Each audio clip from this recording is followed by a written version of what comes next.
সিলেটের ওই কমলার বাগান খাইলেই জুরায় হকলার পরা সুরমাহা গঙ্গর পরবাড়ি। এরপর কি শাহজালালের উত্তর সুরি দেশ বিদেশে বেড়াগিরি আমরা হকল সিলডি। দেখা 8 বছরের কলিমুদ্দির পোলায় 9 বছরের জরিনারে দেয় যে গলায় মালা আছে না নাই? ফিল্ম দেখা নেশা কইরাই আব্বারে কয় ড্যাডি গো তোমারে লেগেছে এত যে ভালো চাঁদ বুঝি তা জানে রাতেরও আধারে দোসর হয়ে তাই সে আমারে টানে চাঁদ বুঝি তা জানে। আলহামদুলিল্লাহ। কোন আজকে রাতে যে ভাবির এই গানটা শোনানো যাবে না?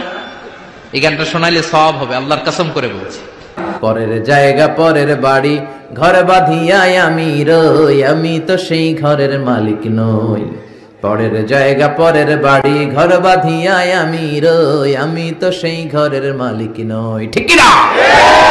এই 2 লাইনের গানের ভেতরে গোটা আখিরাতটা আছে। এই 2 লাইনের সঙ্গীতের ভেতরে পুরো ইসলামটা আছে। এই 2 লাইনের সঙ্গীতের ভেতরে 30 পারা কোরআনটা আছে।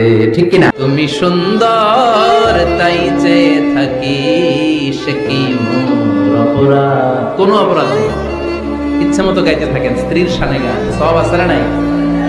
তবে শুধু স্ত্রীকে শোনানো যাবে, ভাবিরে শোনানো যাবে, শালীরে শোনানো যাবে, পাশের বাড়ির কাউরে শোনানো যাবে